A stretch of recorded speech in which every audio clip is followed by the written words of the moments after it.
Praise the lord. దేవుని నామానికి మహిమ కలుగునుగాక. ఆగస్ట్ 6 ఈరోజు మనం నేర్చుకోవాల్సిన పాఠం ట్రస్ట్. ఈ పైన ఉన్న వీడియోని చూడండి ఒక్కసారి. రోజులు ఎలా అయిపోయాయంటే మనం ఎవరినైతే నమ్ముతామో వారు మోసం చేయడాన్ని బట్టి మన విశ్వాసం, మన నమ్మకం మారిపోయింది. పైన ఉన్న వీడియోలో కూడా యవనస్తుడు మంచి మనసుతో నాపాడు ఫోటో తీస్తున్నాడు, కానీ అక్కడ ఉన్న దంపతులకు చూడండి నమ్మకం పోయింది. ఎందుకు? మన సొంత వారిని బట్టి నమ్మకం పోయింది కదా. మన వారు అనుకున్న వారు మనల్ని మోసం చేయడాన్ని బట్టి ఈరోజు మీరు నేను ఆ విధంగా మారిపోయాను. ఒకరిని నమ్మాలి అని అంటే, ఆ నమ్మకం రావాలి అని అంటే కష్టమైన పరిస్థితుల్లో ఉండొచ్చు. కానీ ఒక్క మాట, నమ్మితే దేవుణ్ణి నమ్మండి. నమ్మిన దేవుడు అన్యాయం చేసే దేవుడు కాదు. ఆ దేవుణ్ణి నమ్మండి.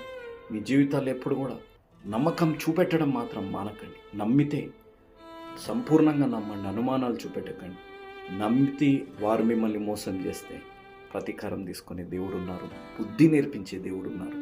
ఆ దేవుడు మీరు నమ్మిన వారు ఎవరైతే మిమ్మల్ని మోసం చేస్తారో వారికి బుద్ధి నేర్పించి మీరు నమ్మిన దేవుడు మిమ్మల్ని ఆశీర్వదించునుగాక. ఆమేన్.